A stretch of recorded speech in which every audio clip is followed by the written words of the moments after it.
Welcome to the Trailhead, where trails start and stories unfold.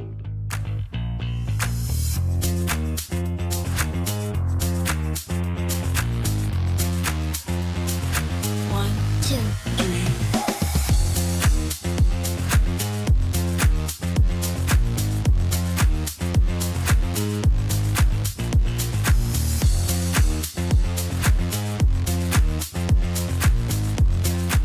Welcome to the show, everyone. Now here's JD. Welcome to the Trailhead, where trails start and stories unfold, otherwise known as the biggest shit show in off-road podcasting. I'm your host, JD. Today I'm joined by Jason, Lily, and Alyssa. Hey, guys. Hello. I'm also thrilled to introduce our guest to the main segment later in the show, Matt Balazs from On Trail Training. He's not just an off-roading aficionado, he's the heart and soul behind teaching people how to get to the backcountry and back safely. For 20 years, Matt's been mastering the Colorado high country and now equips all levels of wheelers with the skills needed for safe and enjoyable off-roading adventures. After we get through some business and news, we'll delve deeper into Matt's story and on-trail training. Welcome, Matt. Awesome. Thanks for having me, JD. All right, so we'll do business first, and then again, if you're joining us on YouTube or on Instagram, thank you very much for this grand experiment in live streaming the taping of the show. Lily's going to be trying. I think Lily's manning or womaning, I guess, our comments. Are you just doing off the Me and My Yellow JK, or did you trying to do your own stream too? No, right now I'm not streaming. I'm watching your stream, and we can answer comments. Yeah, what you said first. Okay. We could do it off yours again. I just don't think you want to futz with a computer before the show, because that's what it takes to get. It's a pain in the ass. All right. Computers. We just got phones. I know. I figured as much. So we'll have to table that as an option for now. Someday, at some point when the podcast is large enough, we'll talk about that. But once we can stream from that account, it'll be a little bit different of a story. All right. So last time on the show, the last show that's going to air is going to be Kat, Joy, and Shannon Sheldon from the Colorado 4x4 Girls. We were all over the place with them, but we had a good time, and I think they did too. So I know Kat was a little nervous coming into the show, but hopefully, if you know Kat, she got through that just fine. You'll be fine too. Who am I? Are you guys getting feedback from me?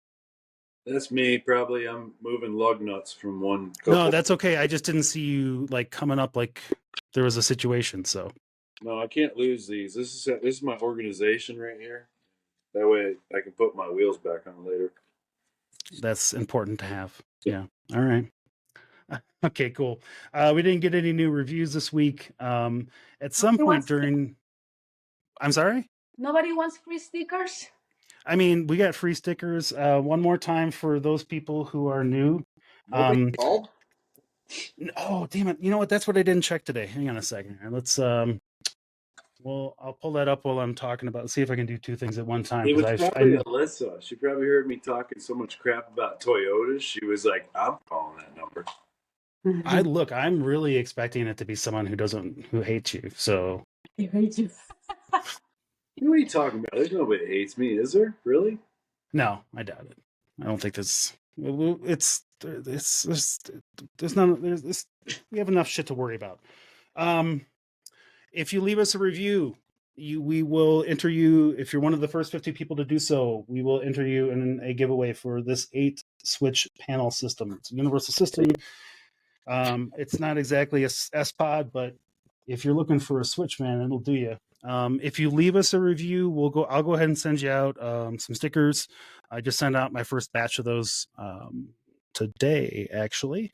So Jeepneck X, you should get your stickers early next week. And so we'll send out stickers, and you'll get a shout out on the show.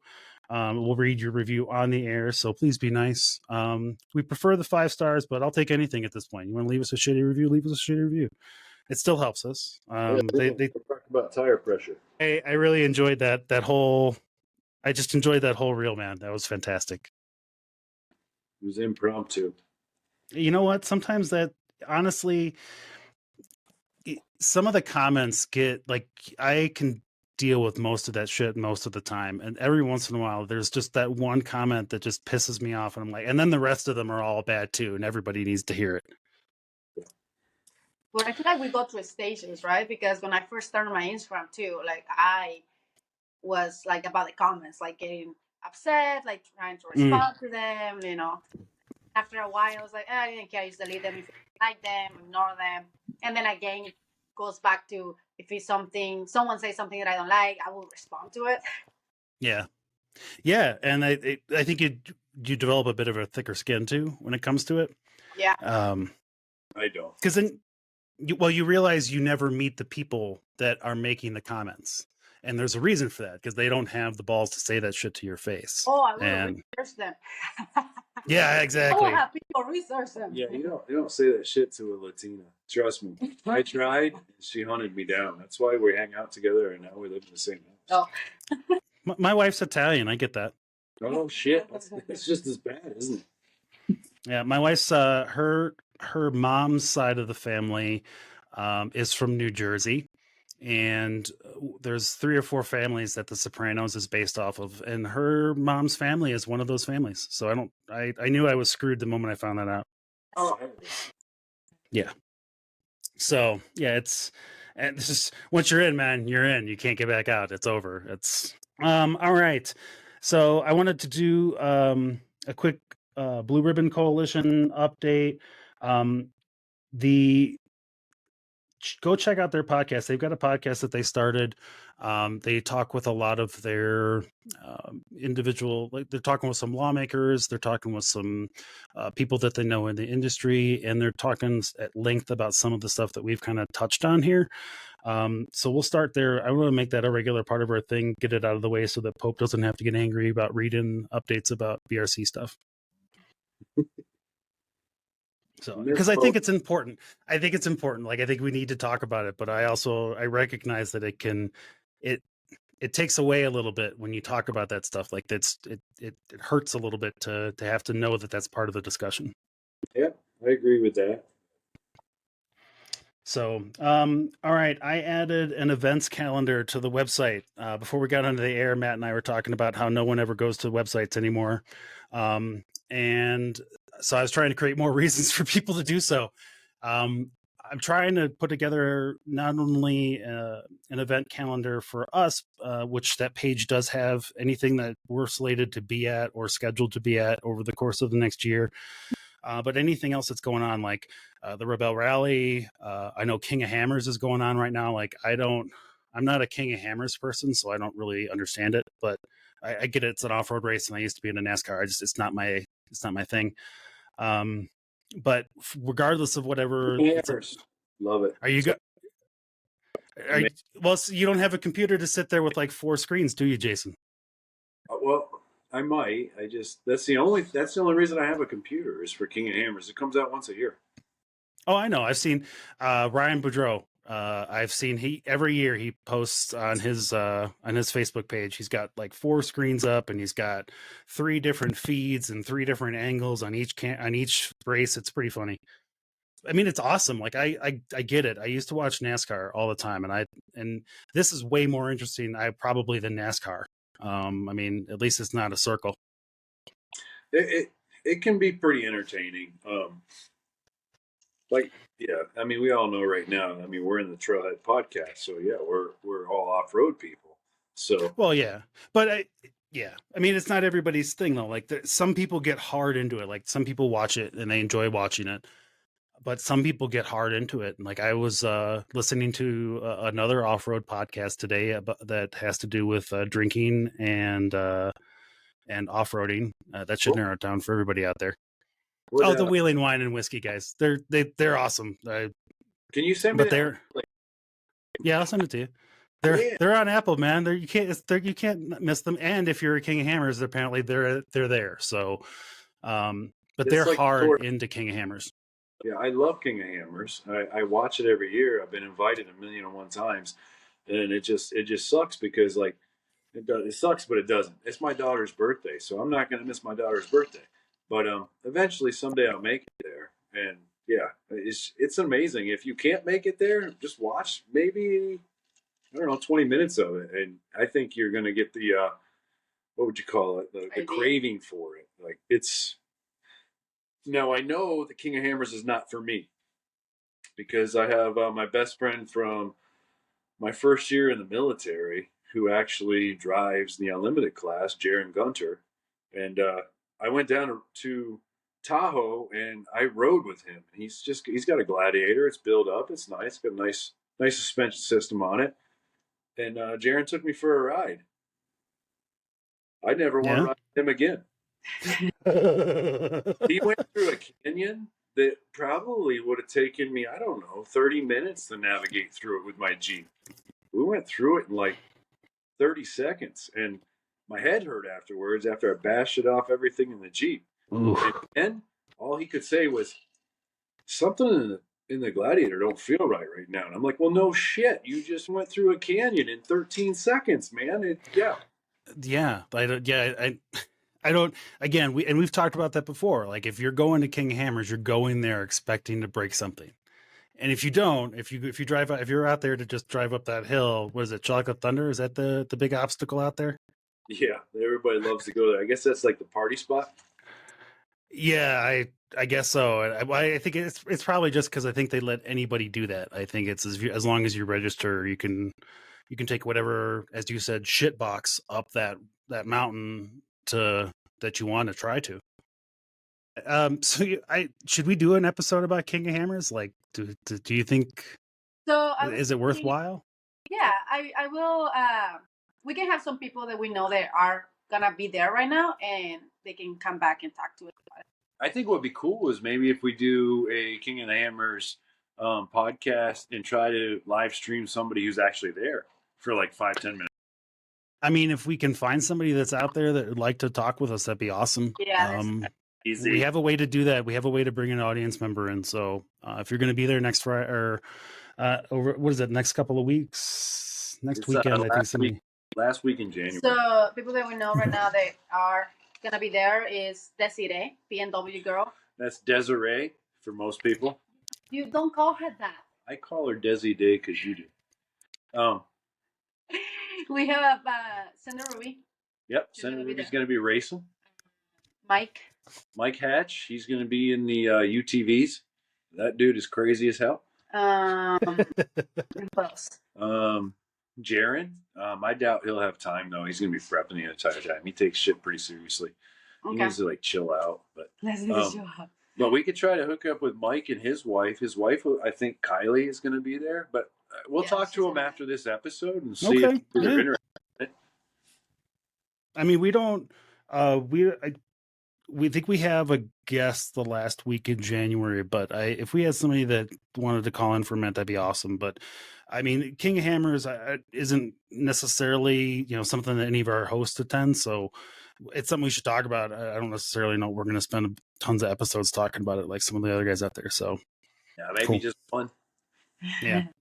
Anyway, so the event, the purpose of that entire discussion was to say that we had an events calendar. So if it's something that I know we're going to be at, or one of our hosts is going to be at over the course of this year, I'll throw it up on that page. And then at the bottom of the page is just an ongoing list that or a calendar that just has any event that I've been notified of that I can add to it. So I'll keep adding them. It'll give us an opportunity to have plenty of stuff to talk about and know when stuff is coming up, because I am terrible with dates for myself, let alone stuff I'm not going to. All right. Let's see here. And then last but not least for business, get a hold of us. We want to talk to you guys. Seriously. We know you're out there. We know that you folks are leaving us messages or want to leave us messages. So you can either do that from the website, thetrailheadnetwork.com, info@thetrailheadnetwork.com, the Trailhead Podcast on Instagram. But what we really want is voicemails about Jason. Yes. And about how much Jason needs to air down his tires and make sure that his tires are at the proper PSI for all of the obstacles that he's running. Because I don't know if you all know this, but he runs 42 PSI all day. Yes. Supposed to be 1 psi per inch of your tire. I look forward to your letters. But if you want to leave us a voicemail, the phone number is 719-408-0132. I can't make the guarantee that if you leave us a message before the end of the show today, if you're a live person, that we'll get to it. That requires some technical voodoo on my end. And as we've proven, me and technical voodoo aren't that fantastic on the fly. So yeah. Cool. Anybody got any other business before we do some news without Pope today? Yes. So I don't know if you saw on our Instagram. We are gonna be. Oh yeah.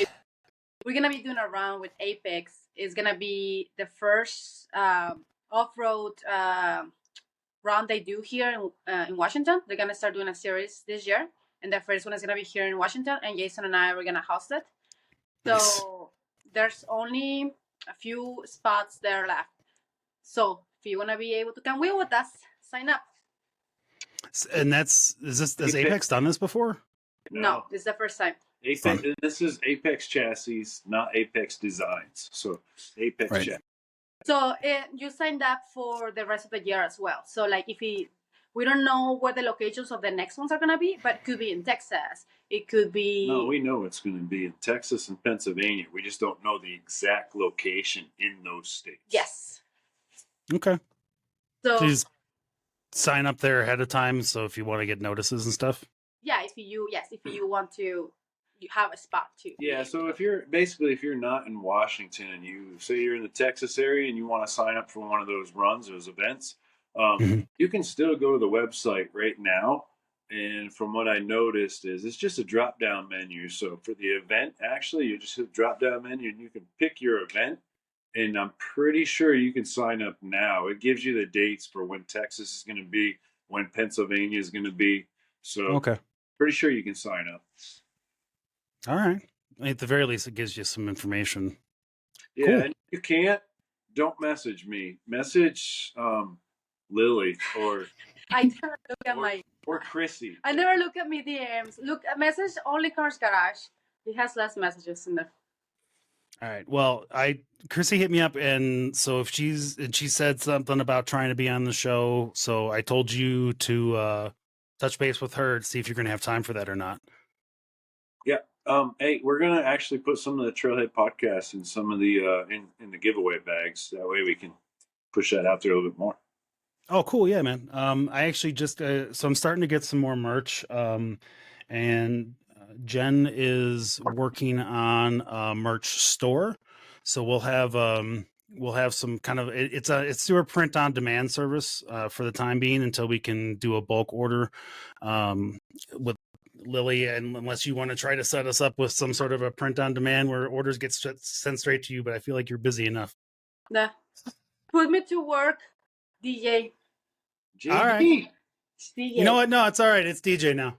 I have dyslexia. All right. Well, then we'll talk. We'll talk. None of this is set in stone yet. All right. Cool. All right. Well, let's do some news real quick. Since Pope is not here today, I'll get into it real quick. I wanted, in the terms of the BRC stuff, there was an article that actually came out a couple weeks ago, and I haven't seen anything new on it. I've seen a lot of back and forth in articles from folks, but I'll read this real quick here. The Biden administration is taking a swing at old growth logging, proposing a ban that sweeps across national forests, reminiscent of the 30 by 30 plan that we talked about with Ben.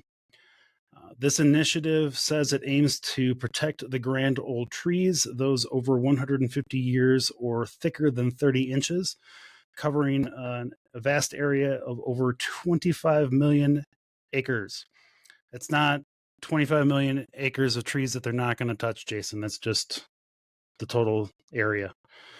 Critics are drawing parallels with the 30 by 30 plan and questioning the practicality and potential loopholes of such large-scale policies. The timber industry and local authorities aren't holding back, raising concerns about forest health and economic impacts. With the journey of public reviews and environmental analysis ahead, this isn't anything set in stone yet, but it's something that's coming. I think the reason why I wanted to bring that one up is because this is another one where it sounds really great until you start digging into it. We talked about the Hayman fire that burned. It was in 2002, and part of that was the fact that there just wasn't any management of these forests. These forests were allowed to grow completely wild and old, and then we stopped wildfires on them as well, and we just weren't allowing anything natural to occur there. And my fear with kind of these open-ended policies like this is that there's no it's just that same thing. It's the same thing they were trying to do before, but with a different name on it, with a different package. So Jason, I hope that one I hope that I don't know if that one's going to piss you off or not. It's either going to be that one or the next one. I mean, I'm certainly not happy about it, but let's move on to the next one. Yeah, it's nothing. I mean, it's nothing nothing concrete to go with it, right? It's just a proposal right now. Yeah. So you remember when Marcus was on a couple weeks ago and we were talking about the Sedona stuff, the Sedona, Arizona dust thing? Yeah. And we were okay.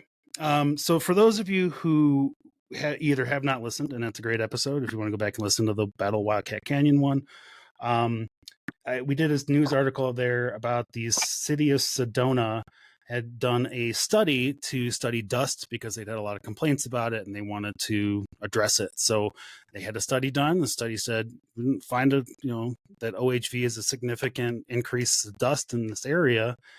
And well, here you go, Jason. In a surprising move, the Sedona City Council has decided to reject its own study about the impact of OHVs on health and the environment. The study conducted by the consulting firm Kimley Horn actually revealed that OHVs aren't causing significant or environmental issues in Sedona. But despite this, the city council members are raising eyebrows over the study's findings. Whoa, so wait a minute. You're saying that because they didn't get the answer that they wanted, they want to reject it? Yes, sir. Jason, can you repeat that again? I need to record you. Hold on. No, I mean, I'm pretty sure it's live. It's the city council members that had the city council members that had asked them to do this study literally turned I read some of the articles, and the people that came back, they literally said, well, we don't like your study, so we're just going to move on and we're going to consider this a bogus study. So you mean basically if a bunch of us Jeepers were like, hey, let's bypass this next upgrade on our Jeep and we'll save our money and we'll slide it into this politician's pocket? Yeah. We'll probably say what we want them to say or believe what we want them to say. This is bullshit. Let's just call it what it is. Come on now. The study was done independently, was it not? I mean, they paid for it. I think they just didn't like some of the criteria and the way that they did it. But then again, I think the criticism here is that you didn't like the results of the study, so now you're trying to find all the reasons that it's wrong. Yeah, exactly. That's just crap. Come on now. If something is done, somebody paid dollars for it, the study was independent, then accept the results. Oh, they paid almost $100,000 for that, bro. Yeah. They paid a lot of money to turn around and be like, well, since it doesn't say that dust is a problem, I guess it's not a real study. It rained a couple days beforehand, and it's they wanted to come up with this this answer, and well, you paid for the study though. You guys are the ones that wanted it, so it's a relatively independent firm. You can either, I guess, you don't have to take it if you don't want to. I hope your voters take that into account. Yeah, exactly. Right there. I hope just our discussion right here, it maybe hits home with somebody and they're like, hey, listen, the truth is out there. Yeah. The independent study was done. They paid for it. They didn't get what they wanted, so they rejected it. Yeah. Alyssa, were you on for that one? No, I was going to ask, what was the study trying to say we should do? Well, I mean, you've heard complaints about OHVs and dust in Sedona, and it's a regular thing in the desert these days is for folks to complain about that. Yeah, that's just an Arizona thing, to be honest. What'd you say? If I drive through the dirt and you live 5 miles away, yeah, the dirt that came up from my tire affected your breathing. Yes. Wait, what? Yeah, it would affect my breathing, yes. Even though I bought the house there. No, he's saying from 5 miles away. I don't understand. No, Oh, he's saying from a what? long distance away. And Like it carries? yeah. I think, I mean, that yeah. makes sense because Sedona's very canyon. I don't know if it's a canyon technically, but canyon-y. That kind of makes sense. It just kind of like sits there and it kind of hovers. It has nowhere to Yeah. go. And I think that's what the city council initially was saying. And so they spent almost $100,000 to get this study done. And we were talking about it with Marcus from Core, and he was actually applauding it as being, hey, you guys actually did, you guys commissioned the study, and then you got the study back saying, hey, I guess there isn't really a giant impact of dust to, the percentage of the amount of OHVs out there and the dust that they cause versus just the dust that kicks up from wind is negligible. And the city council basically came back and said, well, that's not the answer we wanted, so we're just not going to take this study that we paid $100,000 for as fact. So it's kind of an interesting turn with them. They're not done talking about this in Arizona, and you're on the ground in Arizona, so I don't. We have dust storms that happen here, but they happen because of the weather. Like we get 60 miles an hour winds coming up on the back of my house, and it's blowing dust in my house. But that's dust from the highway. Yeah. So is it like city health department was complaining? So then the government was like, "Oh, we'll just do the study to give you guys answers." Like what came of it? I think the name of the person who was complaining was Karen. I think there are. Oh, it was the. No, he's just being an ass. But no, it just that could cause us, that type of health problems, or like that we should be concerned about than this. I feel like there's bigger issues out there. I don't know. Yeah, and I get it. Guys, and I get it. We have a surprise guest. Go for it. I got kicked out of my chair again. No, actually, sit right here where I am, so they can see you. Over there. Too much pressure. So much pressure. Guys. What's up? Oh God. Get the tip. Fine. Get a little bit. Okay. If you guys. Hey, welcome. Nice to meet you, man.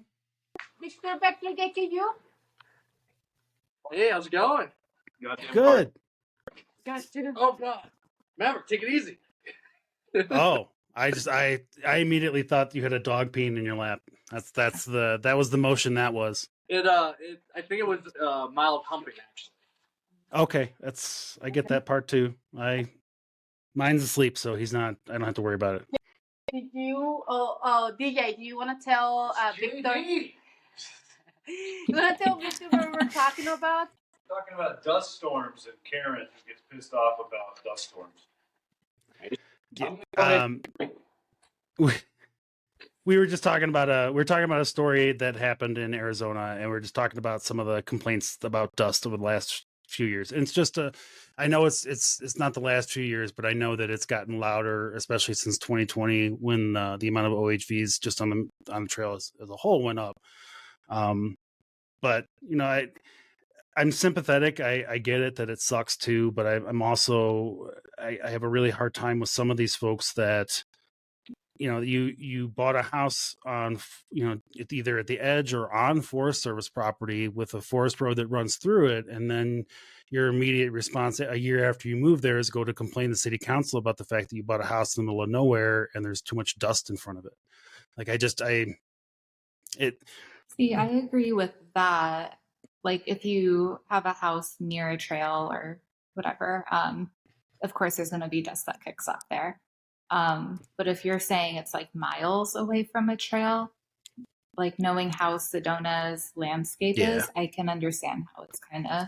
No, it's not. That was just Jason being a smartass. No, he was and he was really just trying to clarifying it was and he was it's the people right there. Smartass? What are we talking about? Yeah, I know, right? I mean, he wasn't trying to be smart. He was trying to make a point. Like he was trying to say, 5 miles away, they're saying that there is no impact. And actually what the study was saying is that even for the people that are actually doing the majority of the complaining, which are the people that are locally right next to the trail, the studies that we did say that it isn't an issue. So I'm going to keep an eye on it. I'll let you know, Jason.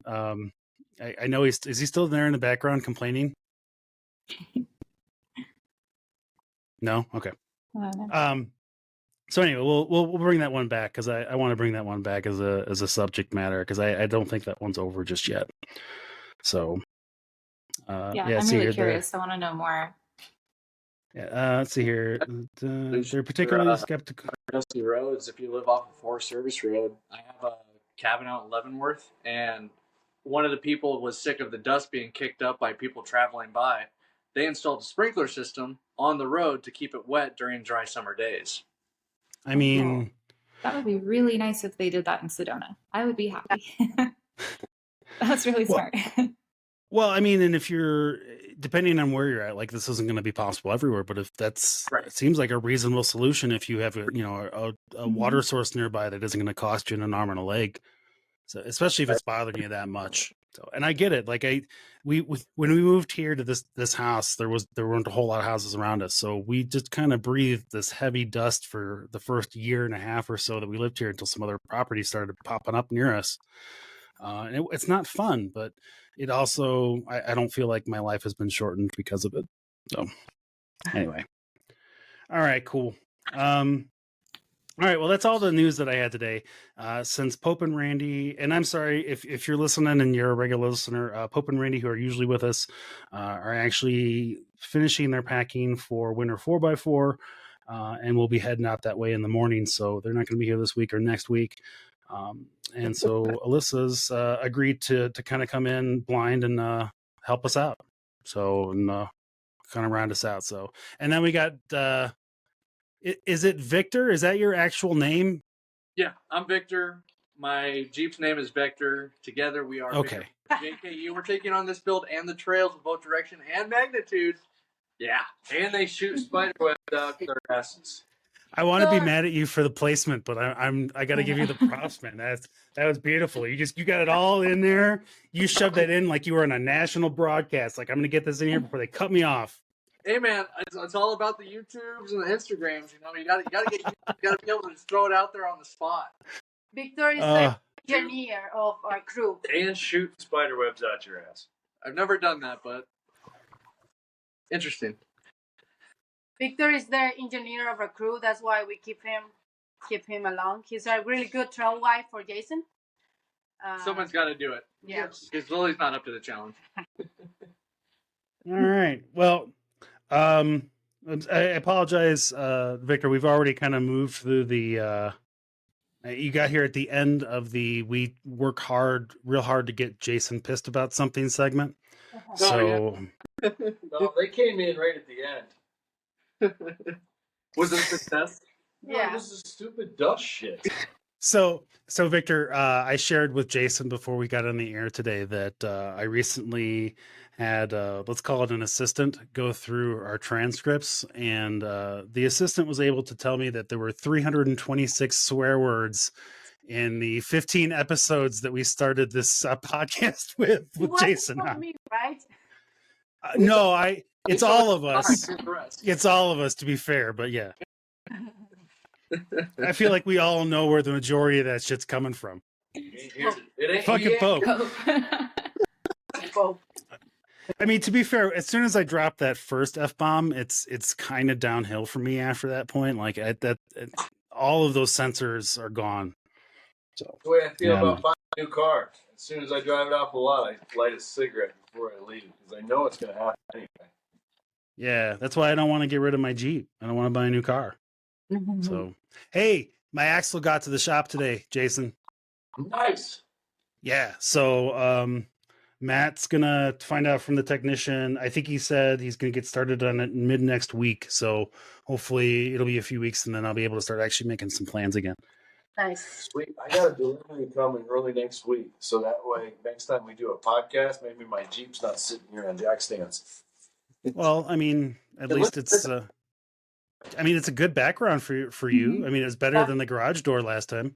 And the fresh paint too. I mean, come on. Yeah, it's been a lot. Fresh rattle can. Yeah. Yeah. Hey, I don't. We're all about fresh rattle can in Jeep world. Let's not lie.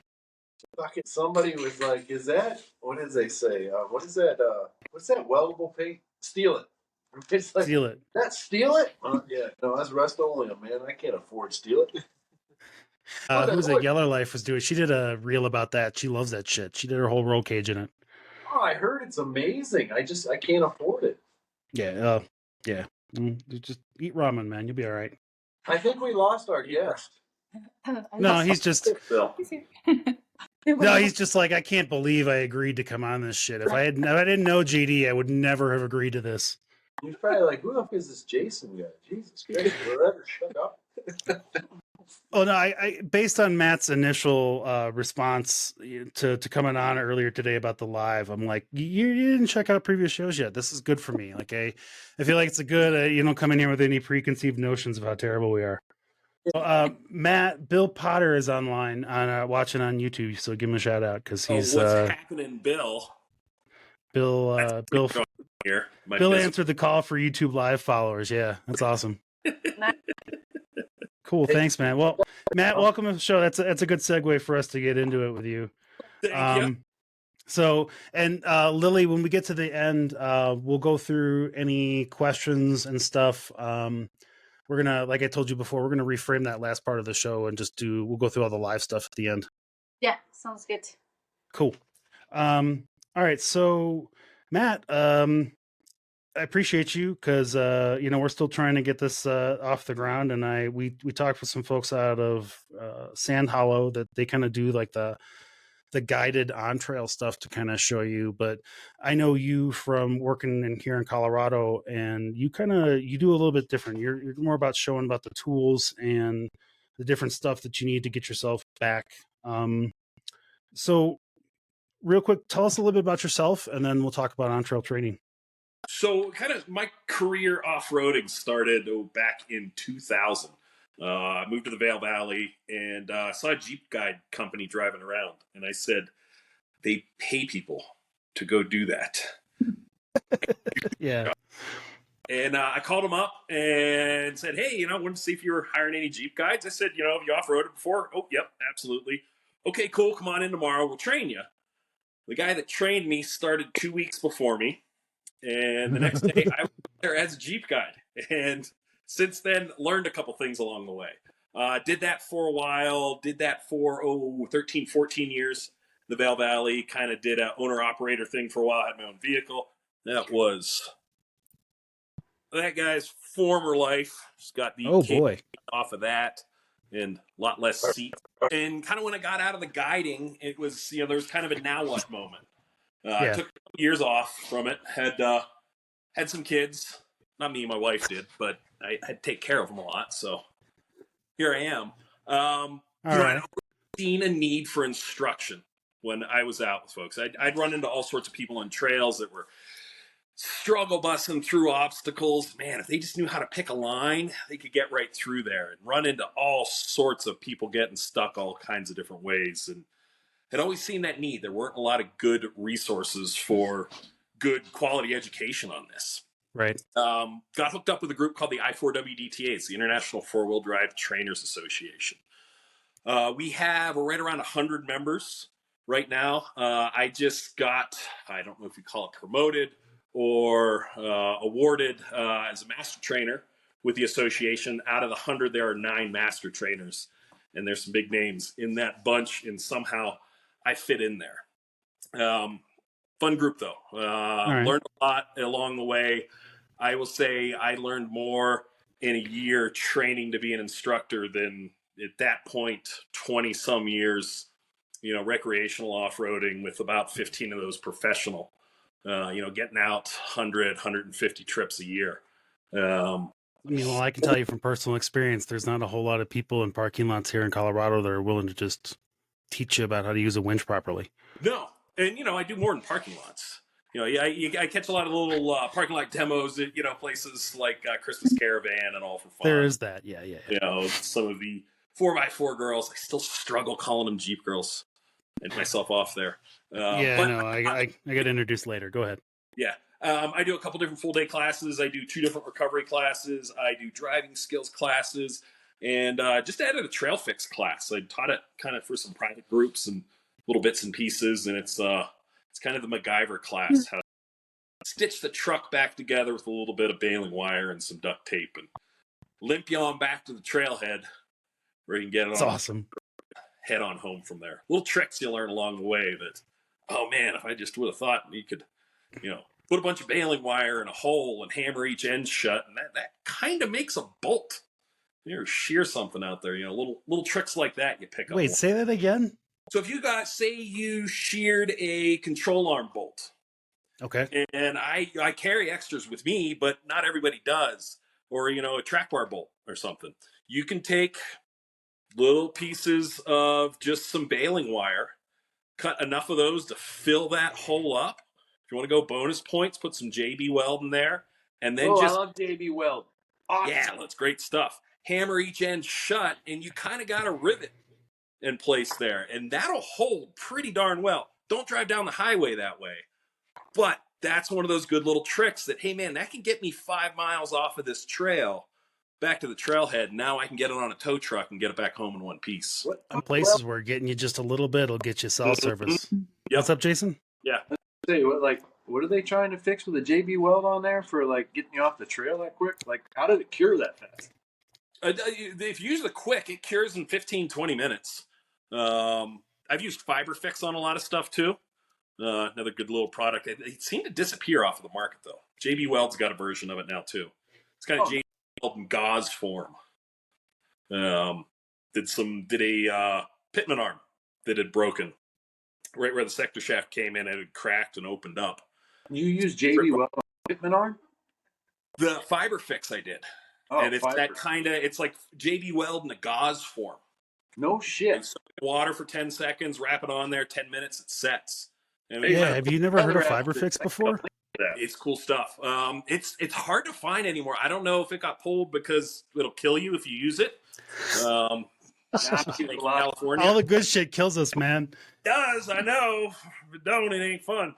This is a true story. But JB Weld has a version of it too, where it's kind of you mix the epoxy in the kind of gauze, and it'll set over there.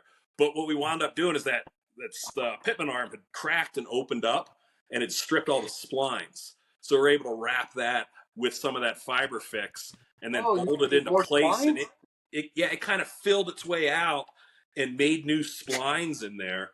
And that's cool as shit. That was enough to get that truck, 3-4 miles back. We need more people like this on the podcast. This is fun. I got stuff. Just let me talk for a while, Jason. Redneck That's a full 8-hour class of that kind of stuff. And you see Alyssa over there's taking notes. She's I'm like, we need a little pocketbook. You're recording this, aren't you? Watch it later. Oh, Lily made that. Yeah, we are recording this. Lily made the idea of the last show or the show before where we should put together a book of trails and maybe tips and shit that we've come up with over the years. So Matt, maybe we'll pull you on. We'll get an on-trail training tip. We can do that. I got bunches of them. She knows what it's like to limp a vehicle off a trail. Yeah, this thing's been paying for me. I've been running this. Let's see. I started on-trail training 8 years ago. 20 miles ahead. I had a lot of maintenance, a lot of fixing stuff before it becomes an issue. But the only problem it's given me on trail is broke a sway bar bushing last year. The little metal washer that sits on top of the rubber, that finally gave up after 97, 25 years of use. Sway bar pulled through that, but that's the only problem I've had on trail with this thing. So drive them in their envelope and they'll go a long ways. Lily doesn't want to hear it because she hates Toyotas.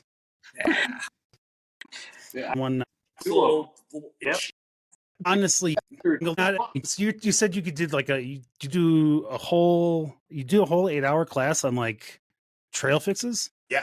Yeah. Kind of go through the truck, kind of front to back. What are our common parts that break? How do we handle that with not? We might not have the replacement parts. We might have limited tools.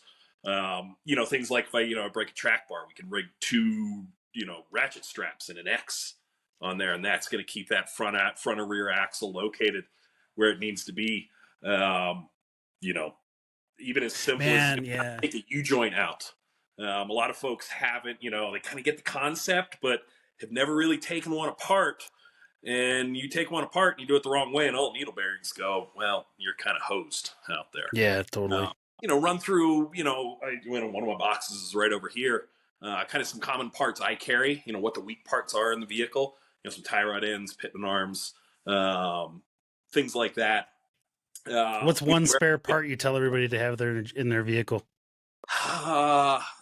Somebody at home that knows where they are. Maybe somebody else with them. Dude, yes. A lot of it's vehicle dependent, and I'm a big proponent of not upgrading some parts until you really need to. Tie rod ends, great example. That's something I can carry a full replacement set of in one hand. Take my old takeoffs and just put them in the box. They're still good. They still work. They'll get me home. Mount the threads on it. So when you thread the new one in, your alignment is close enough to get you down the road. You don't have, two tires going down the road this way. And, even some things simple as like a bike inner tube. Take the inner tube out of there, and as that ball joint that's in that tie rod starts to stress, and maybe even it's come all the way apart, you can kind of take that bike inner tube and wrap that tie rod end with it enough to kind of brace it, drive you back off the trail. That's and a lot of these are trail fixes, and I really stress this a lot in the class that this is to get you back to the trailhead. If I'm going down the trail at 3 miles an hour and my steering goes out, depending on the trail, I should be able to get that thing stopped before I hit anything, or worst case, bump into a tree. Yeah. I do that at 60 miles an hour coming down 285. That steering failure is a whole other story. So these are kind of get you back to the trailhead kind of fixes. Yeah, nobody, absolutely, again, for anybody listening, no one should try to use fiber fix or water weld or JB weld or duct tape. I've seen duct tape used on drive shafts, although not to much success. Just don't do it. Just get yourself to the cell service. Yeah, 5 miles, under 5 miles an hour, call up the folks at Colorado 4x4 Rescue and Recovery. They'll come get you back home in one piece. Well, we were talking before we got on the air about my situation, and when I hit that initial rock, I wasn't where I had good cell phone service. I would have needed to get myself someplace regardless, I don't know, Matt, I don't know how you feel about solo wheeling, but I am a solo wheeler. Yeah. And for me professionally, I wind up there by myself a lot. A lot of times I'm leading groups out there. I may have to go out and scout a trail that I've got, I'll do some classes with, folks with sprinter vans, and I've got to go scout 100 miles of trail segment, wide enough, high enough, tough enough, but easy enough, and find that little sweet spot for them. Days, I'd take a truckload of people and I'd go out and I'd have radio contact with somebody, but that was it. Make good decisions when you're out there. What'd you say, Lily? I won't go through anything that I know that 100% of the time I can get my vehicle through there in one piece, not get stuck, not break anything. If I do break or if I do get stuck, I've got the skills to fix that thing, limp it back, or to get it out. You're a little better than I, but we'll come back to that. What'd you say, Lily? Oh, I just wanna make clear to everybody out there, we do not want to encourage people to go off-roading by themselves. We're talking about experience here, and probably have the tools that they need to get out of the situation. So do not go off-roading by yourself. That is, make good, like I said, make good decisions with it. If you're good choices. Hill, there's somebody coming by in the next 10 minutes. Most of our trails aren't that far pavement, Yeah, and see, and Lily, I think that's what he's saying. So, like, if, for instance, like Jim and the Misfit, if Pope and Randy are out on the trail out there in Sand Hollow by themselves, chances are they're going to run into somebody that can help them if they ran into an issue. Yeah. Boy. And our house here, they have experience, they have the tools. Like if we were talking about someone is trying to learn to go off-roading, and we just don't want to encourage them to go by themselves. That's it. And I agree. About spare parts, I just realized one of my spare parts. But I have a question though. Crooked. It's crooked. One of them, I teach driving skills classes. I have a couple different recovery classes. We just kind of latched on to the trail fix. Yeah, we got into the JB Weld conversation, but I wanted to talk about some of the other stuff, man. Go. What's some of the other classes you got? So driving skills, that one always draws a ton of people. Go through, from starting to how to put your vehicle in 4-wheel low. I see a ton of people out there that don't know to put it in 4 low when they go off road. Hey, let's talk about 4 low. Off road and driving around in 4 high, and Yeah. real good way to blow a transmission. Down in 4 high. Yeah. Stuff as simple as that. Go through seating position, how to brace yourself in the vehicle, how to use, how to index your throttle foot, how to position your hands on the steering wheel. Seeing the broken thumb or torn ligaments in the thumb from wrapping thumbs around the steering wheel and having bump steer happen. Then how to use your winch or. Mm-hmm. Yep. To be in. No, and I've wheeled with guys along the way that I keep it in 2-wheel drive till I get stuck, and it's a great way to break stuff. Yeah, big time. And well, it's a great way to get stuck and not be able to get yourself out. Yeah, and and that's one of the things we talk about in class. What wheel spin can do. That's one of the biggest risks we put our rigs in. So when you get that spinning wheel under power up in the air and it comes back into contact, it makes massive shock loads. I use the Rubicons for an example as that. That 3.6 Pentastart's not a stupid powerful motor, but by the time it sees that reduction for first gear is almost a 5-to-1, and then the 4-to-1 in the transfer case, and then the 310 out back and out front, and then a 35-inch tire, call it 36, that's a 1.5-foot lever arm. You're subjecting those axle shafts to somewhere around 45,000 foot-pounds of force in a stock Rubicon when that spinning tire comes back into contact. And that's kind of one of those like light bulb moments with people like, whoa, that's not good. And you get low traction surfaces, sand, snow, mud, that stuff's fine. You never get that tight grab. But you get that on a hard rock surface or, somewhere like Moab, bang, axle shaft gone right then and there. So, one of the, we go from, in the driving skills classes is from real basic stuff like that all the way up to some pretty advanced techniques, using things like brake throttle modulation, using the brakes on your vehicle to keep that torque bias in your differential within its bounds. That differential can only put as much force through it as it has resistance on the other end. Right. That's why we get that tire on the ground and the tire in the air.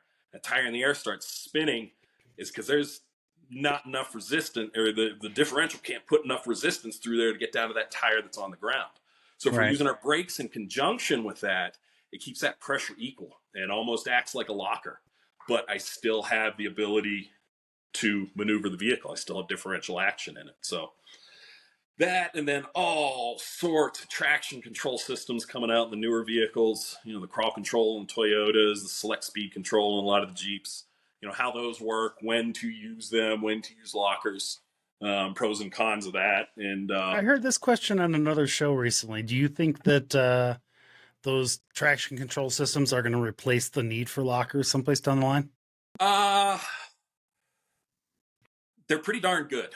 The problem with it, and this is why I use the brake throttle modulation for myself. One, it's a 97. We didn't have traction control in those days. I've got front and rear lockers in that. I very rarely use it. When I do, it's in recovery scenarios, and it's to lock the vehicle down. When you get good at the brake throttle modulation technique, it's a preemptive system where traction control is a reactive system. It's got to wait till that wheel gets in the air and starts spinning, and then that brake pressure starts applying and equalizes that torque bias to get that tire on the ground to start moving. But by then I've lost momentum. Yeah. Is the systems get better? Maybe, but I don't know. I like to drive the things still.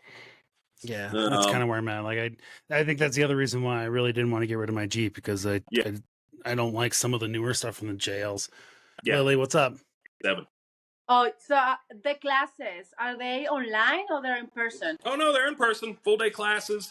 Bulk of them in Bailey. I do a lot of them out on Slaughterhouse. If you're familiar with the trail, it's just hard enough, but it's just easy enough that I can get a stock vehicle through. And there's no real exposure on the trail. So you have like you take them to a trail, so you have like a little obstacle course, kind of. Oh no, we go out on a trail, and Slaughterhouse is a trail that if you just start it and run the whole trail, you can finish in about an hour and a half. And we'll spend 8-9 hours out on the trail. Kind of go get to an obstacle, talk about line selection, why we want to put our tires where. Things like driving a flat suspension. I want that suspension to flex the least amount as possible. How to spot that line and know exactly where your tires are going to be. How to put your vehicle on it, and then drive through on to the next obstacle. While you take them on the trails, you are kind of teaching them to like giving them, a lesson kind of on the trails, or you give them a lesson first, and then the next little time. Both. We'll spend probably a good hour and a half at the beginning of the day talking about a lot of different things. First little part of the trail is really mellow. It's just about a half hour, just straight shot, kind of boogie on back. But it gives them a chance to practice, some things like that brake throttle modulation, using that throttle and that brake pedal in conjunction, feeling that balance between the two. And then I'll give them some little drills as we're on the way out. I'll say, okay, scan down the trail, pick out a little fist-sized rock on the trail, and run it over. Take your driver tires over it. You'll feel it go under the front, feel it go under the back. Okay, now do it with the passenger tires. You'll feel that this starts building this kind of body vehicle sense. I know where my tires are without hanging my head out the door the whole time. A lot of folks out there that don't know how their vehicles react to being and don't understand how vehicles maneuver through. The next step to that is I'll have them, okay, pick out a rock. I want you to miss it with the front tire and turn towards it and feel it go under your rear tire. Because you get in those situations a lot on a line where you've got to kind of snake up through, and I've got to get my front tire around here so I'm going to get the sidewall into the rock, but I want to get my rear tire in a good spot. It's another thing that a lot of folks miss that, are an important part, especially climbing. That's a big thing with spotting, right? Is like most people will look at it and go, I need to spot them over this obstacle. In reality is you need to spot them over this obstacle, but set them up for the next. It's that, and a lot of people will focus on the front tires, and okay, those are the ones I'm getting through. The back tires are the ones that are pushing you through that off. So I got to get the front end in a position that's going to put the rear tires in. Yes. People say that, the spotting portion of that class, we don't always get to it sometimes with time. But if we've got time with it, the spotting portion of that class, after I'm done with them, they're like, that was the most difficult thing we did all day. Oh, yeah. I kind of do it at the end of the day. They're a little tired. They're a little worn out. And then you get the couples. And they're going. Jason's our resident spotting expert. Yeah. But you know what? Even though I might, I feel confident in my spotting. When I don't feel confident in my spotting is when I'm spotting for somebody I don't know. And the reason for that is like I'm deathly afraid that like either I could give them bad information or they could not listen to me. And then they're like, "Oh, it's your fault," and I don't. It's one of the things I always stress in there. You're driving the vehicle. If you don't want to, if you're done listening to me and you don't think it's a good idea, either stop and let's have a conversation, or stop listening to me. You're way nicer than me. Like ask Lily. We've gotten in situations where even though Lily wanted me as a spotter, the other spotter just like who really wasn't a spotter, they just invited themselves into the situation, and I can't handle it. It's like, okay, I was like, Lily, you know what? All right, I'll talk to you later. And that's my fault. And you get 6 people pointing 7 different ways, and yes. So if you listen, and you're one of those people that like wants to invite themselves into the conversation when somebody's spotting, don't do it. Go talk to the spotter off to the right. Or the only exception I would say to that is, okay, I see something that they're about to really screw this up, and stop it. Exactly. Stop that driver, stop that spotter. All right, this is what's going to happen here. How many people do you have on your trail classes when you take them out on the trails? So for the recovery and the trail fix classes, those are 10 vehicles. A lot of the times, we're just kind of sitting at a campsite and kind of a outdoor classroom. For the driving classes, I keep that at 5 vehicles. That way we can keep moving at a fairly decent pace. We're not plugging up the trail, parking 10 trucks all over the Well, place. not only that, but you can probably get a lot more one-on-one with them, right? Oh yeah, absolutely. Yeah. And in that class, it matters a little bit more. And it's seemed a good size for it. Sometimes I'll squeeze 6 in. Some folks bring passengers. We'll get some husband wife combos in there, and they'll swap. I think everybody in this podcast, with the exception of Alyssa, really loathes the husband and wife combos. I get a just kick stay in out the of it. back. Sit back and watch it. Hey, I'm really not here quick, for marriage counseling. really quick, That's- like showing this we were talking about earlier is like, so you mentioned it. You got like high wheel speed spin, and then boom, it stops and shit explodes. That's like the recipe for disaster. Oh yeah. And And most people with a Dana 30 that want to talk about how awesome and strong their Dana 30s are, yeah, you know what I'm talking about. Yeah. But this here, and if you don't, you're gonna know. It happens. It's gonna happen. So you should have some of these with you. Now, do not. For those of you listening and cannot see Jason, he's holding up a U-joint.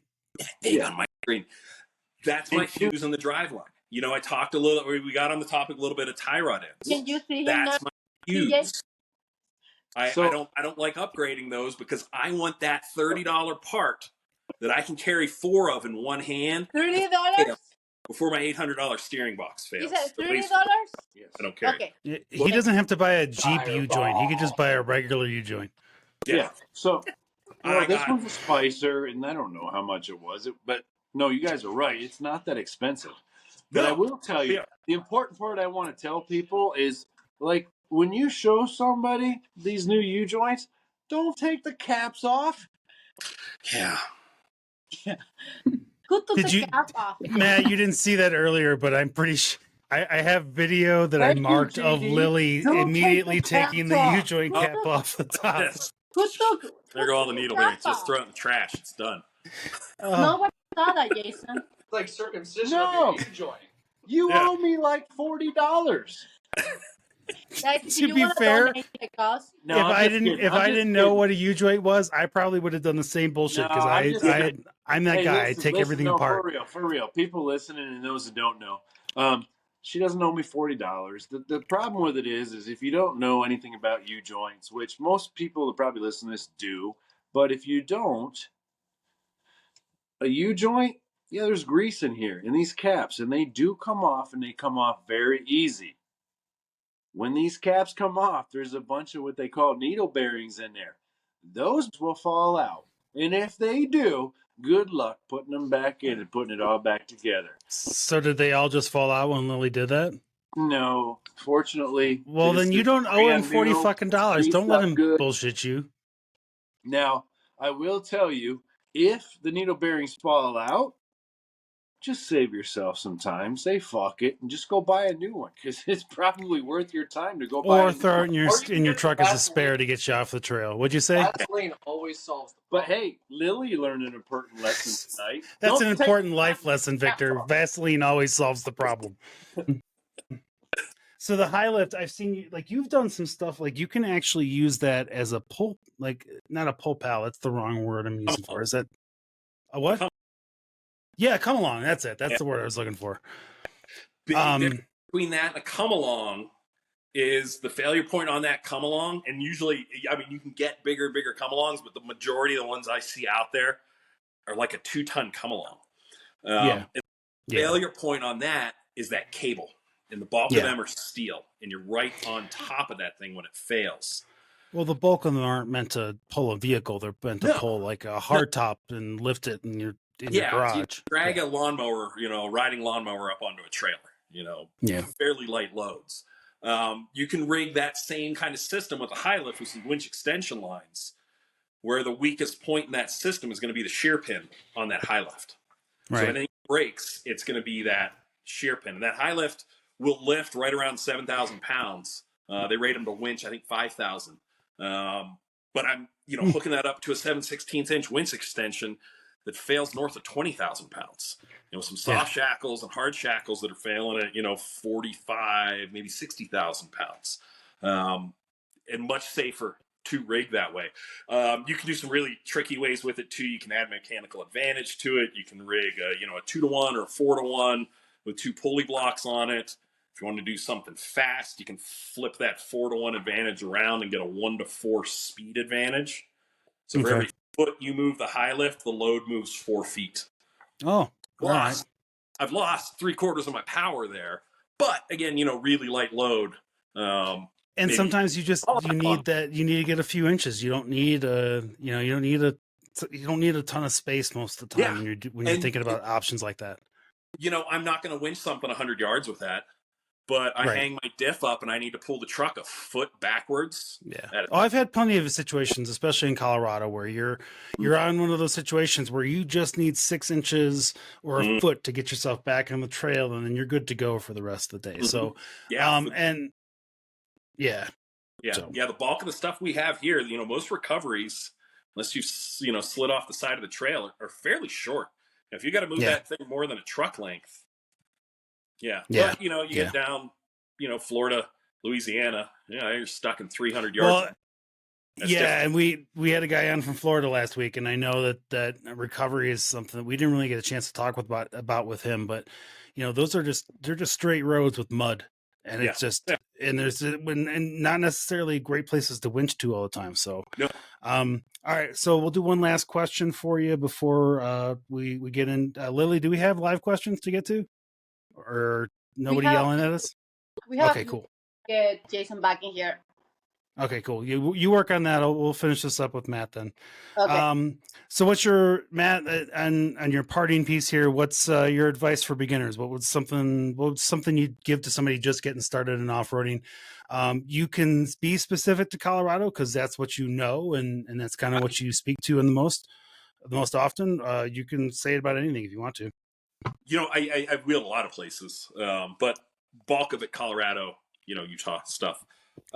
I would say one of the biggest things is you don't know what you don't know. Yeah. And the other thing that kind of goes along with that is there's a great book out there. It's called The Four-Wheeler's Bible, by a guy named Jim Allen. Ooh. And the whole first page of that is drop the ego, drop the testosterone.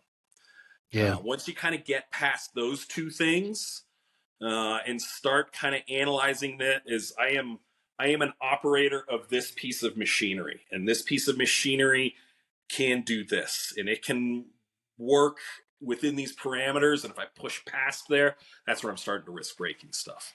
Get some good instruction. There's a few of us out there. If you need some recommendations, we've got 100 certified trainers in the I4W DTA. We're in 8 countries right now. Nice. That's pretty awesome. It's not an easy process. We're typically about a 30% pass rate. Damn, that's pretty cool though. That's to get into it. So I have a feeling a lot of the people who have heard or hearing this for the first time have never heard of that organization at all. We're known in some circles. Right. And some folks deep in the industry know us. Some folks in the training realm definitely know us. But I mean, there's about 10 people in the state offering any sort of off-road driving instruction. So, well, I'll have to hit you up. We'll see if we get some of those people from other countries on. There you go. Yeah. Yeah. No, we've got Canada, India, Germany, France, Australia. I really want to get somebody on here from India. Like I have seen some of those guys, and they just go hard, dude, and it's awesome. Like he's and we're very. The I4W DTA is very about vehicle survivability. We've got some folks like myself that are, more on the recreational end. I do some, search and rescue groups, wildland firefighters, and then a lot of, some industrial folks, cell phone tower, power. Oh, line, yeah. Those kind of folks. Yeah, that makes sense. Yeah. Their job. We've got other folks that strictly work military and, government 3-letter agencies. Okay. Getting those skills to people that are taking it to all sorts of different places and doing all sorts of stuff. But they got to get there. And they got to get back. Yeah, and they got to get back. I want to come to your class, man. Love to. I run April through October. The driving classes start usually about mid-June once the train opens up. But yeah, reach out to me. JD's got my contact. Yep, we'll put your website in the show notes. Right there, if you want to take that down. Yeah, 303-883-7877. There you go, website way back there. OnTrailTraining.com. We got it. Yeah. Easy one. Cool. Awesome, But man. yeah. Well, hang out. Yeah, hang out for a few seconds. We're gonna wrap up here. We got some live questions, I guess. I have one question, and Lily, let me get this one. I have one live question from the YouTube because I know you're not on there. So the question, Matt, is for you. And the question is, who is your favorite group to teach, and why is it the 4x4 girls? That, like, the first sentence, I knew Kat sent that.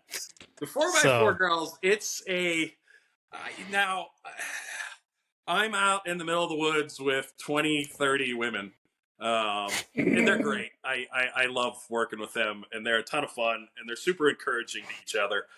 But I feel like a piece of meat at that class. I'm just the butt of every joke, and everything I say turns into addiction. And that sounds I'll say about right. something completely benign, and I just hear this coming from the back of the group. I'm like, what? Oh, I said, grab the handle. Ugh. I feel they're I awesome. feel like you're gonna have to qualify everything there with a 13-year-old filter. No, it is. It's they're worse than I said what I said, Kat. They really are. All right, cool, awesome. All right. Kind of this like girls want to act how they act with girls when they're with mixed company. Oh, it's amazing to watch. It's really awesome. Yeah. It's awesome. It's when they're not when they're it's awesome because they're not afraid of anything going on. It's fantastic. It's awesome to watch. They're super supportive with each other, and just about everyone. Somebody's had darn near panic attacks. Some full on crying trying to get through an obstacle. And that's me on every weekend. I actually have my Jeep, so it's not just them. Yeah. All right, cool. Every day of my life. True story, though. Well, and now that you're retired, go ahead, Lily. What's your questions? It's rough. I'm exhausted. The amount of work that I do in a day. Lily, I have to work with Jason, so I'm not going to let him be the only one. I realize you're both a handful, and that together you are two handfuls, and we love you. And I just want you to know that. Oh. All right, Lily, what's the questions? Okay, so we don't have this is not a question, but J3 Adventure 69 say for Jason's graduation ceremony. It's a retirement. Jesus. Let me read. Moab with a bonfire. You should Moab with a bonfire. Should we live stream your graduation, Jason? We should. DJ, listen. I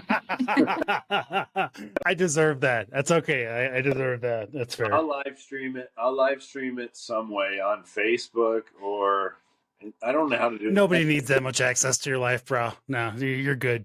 No, I guarantee you already the people I don't set it up. Somebody else does, and they are. Well, yeah, if she does that to you, I can't help you. Like that's awesome. Seriously, somebody's going to live stream it. I'm not kidding. Okay. Live stream it. Oh, yeah. So if you want to live stream it, call us at 719-408-0132, and we'll hook you up with Jason to show up at his graduation. So at my graduation / retirement, there's going to be people there that are specifically assigned to get up on a stage and roast my ass. Really? I'm not surprised by this information at all. Yeah, it's going to be a good time. Let's see what they have to say. I don't think they can roast me. So if we find a spot big enough, we are going to try to make the event public for everyone who wants to come and join. We can't find a spot that big. If we can, it's just going to be private, and you're just going to select a few people to come over. But we can talk about it afterwards. Yeah, I enjoy being an ass about that kind of stuff. Like, I'm not going to invite you to any of my graduations. I'm not going to invite you to my graduation. But, okay, Pip Eastside Jeep say, you all are great. Love the energy and vibe. Thank you. Thank you. I don't understand that one. 4 people, Jason? Yeah, 4 people. So, what the fuck is like, that? what the Texas Jeep say that because you were disagreeing with the amount of 4 people? No, you were disagreeing with me in front of 4 people. So there's 4 people, Jason. She was just.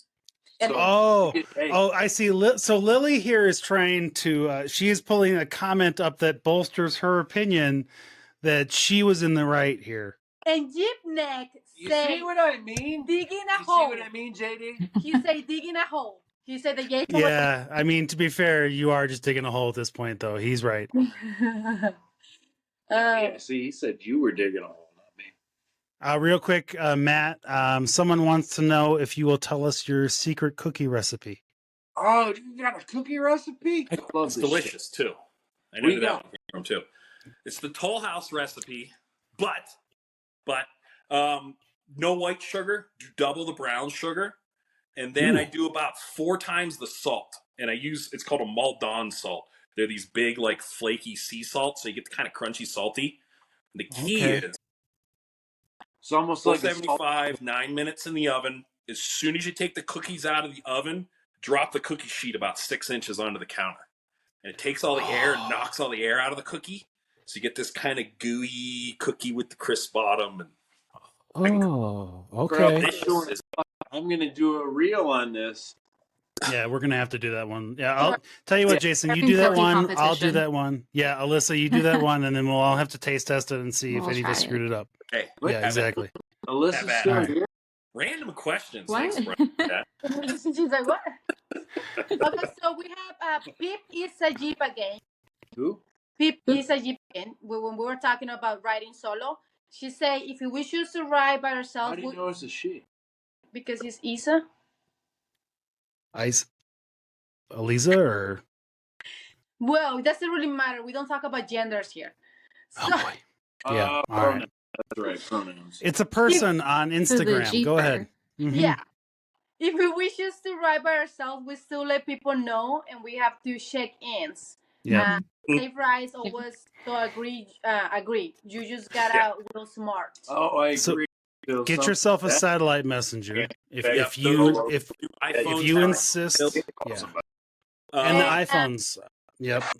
Have a plan. The new ones. You know, when I'm going out, my wife knows, okay, I'm going out and I'm running this trail. I should be off trail probably about 5 o'clock. If you don't hear anything from me by about 7 o'clock, you know where I'm at. It takes the search out of search and rescue.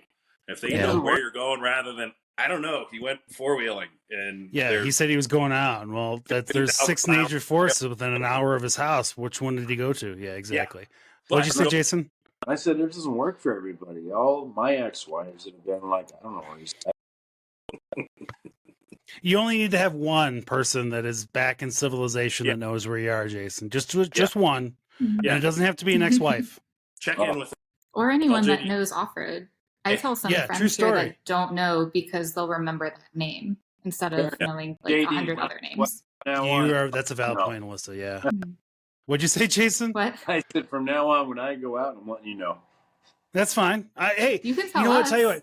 Yeah, dude. If you tell any one of us, and tell me like, hey, if you haven't heard from me by 5 p.m., and make sure that you say, on East Coast time. But if you haven't heard from me by like 5 p.m., then start making some phone calls to see if anybody. I'll make some phone calls. I'll call 911 for you, bro. I got you. Yeah, make good decisions. I carry I call it a 72-hour bag with me. It's got shelter, water, something for warmth. The 2 hours. That's like 3 bottles of Jaeger for me. Oh, Jesus Christ! Yeah. Can't keep it cold that long. Drink whiskey. Before all the keyboard warriors jump on there and be like, why wouldn't you say Lily? Yeah. Lily's going to be with me. That's why. There it is. See? Okay, so another question. Now, I'm going out and say I'm running Lockhart Basin. That's 70-mile trail. And I may not see somebody for 2 weeks out there. Yeah, I'm going with somebody. But depending on where I'm at, what the traffic light's on there, what my reason for being out there. Exactly. Real smart. Stuff can always break. And real smart. Always. Real smart. It doesn't even matter if you're real smart or not. Shit breaks. So we have a question here for Jason by... And you know what? We're not friends anymore. Small JKU. Can you read that for me? No, I can't. You read it. I don't. He knows. He's fucking with me. He's like, Why does Jason run so much pressure in his tires? Okay, all right. Jason does not. I've now started a rumor, and I apologize. Jason does not run 42 pounds per square inch when he's on and off road. Thank you, JD. He only runs 41. Don't let him. No. I just wanted to give Jason shit because Jay Small actually gave that comment, and I know he's fucking with me. People is asking you if you're going to frame your diploma. You know what? I mean, you do get a lot of framed shit as part of this deal, right? Well, it's not for my graduation. No, I understand that, but I really enjoyed college and graduation, so I hate to tell you this. I love like it. but he's having a good time with it. I'm really tickled by it. I hate to tell you. Yeah, I hate to tell you. Beatrice JKU is asking for advice on snow batching. What? Snow batching? Snow bashing's, that's one. Probably not a good idea by yourself. There's debate on this. Is it lightweight vehicle, really big tires, a lot of flotation? Is it chains? Do you air down? Do you keep aired up and chained? I'll say most of the snow we have around here doesn't support a rig very well. You go some places like the Pacific Northwest, they have a lot wetter, denser snow. They get a lot of it. There you can get the old Toyota pickups, good old 22 RE, and, big tires stripped way down, super lightweight vehicle. That can stay up with it. Here, we usually get that, maybe a couple inches of fresh, and then we get that layer of crust, and then we get that sugar. And usually underneath that sugar is ice. And that's what you're going to be driving on is that ice. Chains go. So here in Colorado, it's chains. You want chains in the mountains if you're going to go snowmobiling, and don't go by yourself. I wheel all by myself all the time. I do not wheel in the winter by myself. Yeah. Don't do it. That's how you die. Yeah, and it gets life threatening real bad, real quick, real fast. Yeah. With Colorado 4x4 Rescue and Recovery, we had a storm hit, and we got 5 calls in an hour within a mile of each other. And it just dumped a foot in an hour, and all these trucks were stuck on trail. It doesn't take long for shit to get sideways. Bro, if you take a couple cases of beer, a few bottles of Jaeger, that turns into a party. Well, yeah. Definitely, maybe. I still party. Well, not like that. But yeah, that's, have means of self-recovery, have somebody with you. Hey, listen, people out there, I'm just messing around. Don't do that shit. No. So, Jim, question off of that. Yeah, go ahead. Yeah. Sorry, before another question. No. So, and I don't know, it's an honest question. For you guys with your winter weather, do you have like a stupid motorist law where if you do go out, you're putting yourself and your like first responders at risk and then you're fined? Because we have that, but we have it for summer. Not off-road. Not off-road. On-road, yeah. Off-road, that makes sense. Why they don't do that here is because people will become afraid of the fine or afraid of the charges for search and rescue, and they won't call. Oh, and they don't do it. Okay, that makes sense. But on the road, you don't have, we go under tracks and law on the highway, and you don't have a, 3-peak rated tire with so much tread depth, and you cause an accident. Yeah, you're getting ahead. And you're in for some huge fines at that point. Yeah. And another reason too is if Kat is still listening, Kat knows she lives in an area where roads near her are considered off-road trails by some. So it gets real sketchy and gets real hard for people to kind of determine, am I on a regular road? Am I not? Should I call for somebody? Is it going to be real expensive if I do? It's kind of a rough place here to make that call because it's so fast that you get away from civilization. Rescue and Recovery had a call, I think, 2 weeks ago on Kat's Street. Yeah, exactly. A little ways down, it was about half a mile down the road, but it was a plumber's van that was out there. Yeah, and it's he not called that much every further. company in town, and they're like, "Yep, we know where you're at. Nope, we're not coming there." Yep. So yeah, I live same town as Kat. Just there you go. Pavement in front of my house. I'm one of them uppity type folk. Yeah, Hey, with your JD, lift. Can we do our shot real quick? I gotta go. I gotta cook. Yeah, no, we should call this, folks. We've been at this long enough, and we're well past our end time here. So, Matt, I don't know, I can't remember if you're a drinker or not. I am. But I currently some Dr Pepper, but I'm a all whiskey right, guy. Hey, that's Matt, okay. That's why I like you. I from JB Hey, Weld. Jason, I love real you. quick too. I caught you were from Pennsylvania. Where from? I'm from Pennsylvania. You're right. Where? Hey, you know where No. Corning, Elmira, New York is? Upstate. Okay, yeah. Yeah, I'm like 30 minutes south of that. Okay, so So that's like northeast corner, isn't it? Corning and Elmira and Williamsport, right in the mountains, right in the top. Okay, I grew up kind of west side. I was from Evansburg, right between Oh, Johnstown okay. and Elkton. Okay. So you ever heard of a little town called Morris, Pennsylvania? Rattlesnake Roundup, the most Used to go fishing up Kettle Creek outside of Renova. Oh, Renova. They got some pretty good wrestlers, bro. So anyway, anybody that wants to know where I'm from, you want to talk about redneck? How redneck can you be if your hobby is, hey, let's once a year go out and catch rattlesnakes and have a competition? I know. Oh, they bring in like 30,000 of them in like a week. That's very Florida boa constrictor to me. Bro, no, yeah. that's my hometown, dude. Like, no, I just say those two things it's a very Jacksonville feel to me. Yeah. Mm-hmm. All right. Mm-hmm. Hey, before we get off here, I want to give a shout Jesus. out to my hometown that we just brought up. Go for it, bro. Craziest motherfuckers ever. And every time we show up at the bar and you guys want to be like, bro, come check out what I got. And you showed me a rattlesnake and a pillowcase, you can go fuck yourself, dude. That's fair. Not right in the head. Not right in the head. All right. So at the end of the show, we do a parting shot. Jason looks like Jason's still nursing that fireball keg that he got.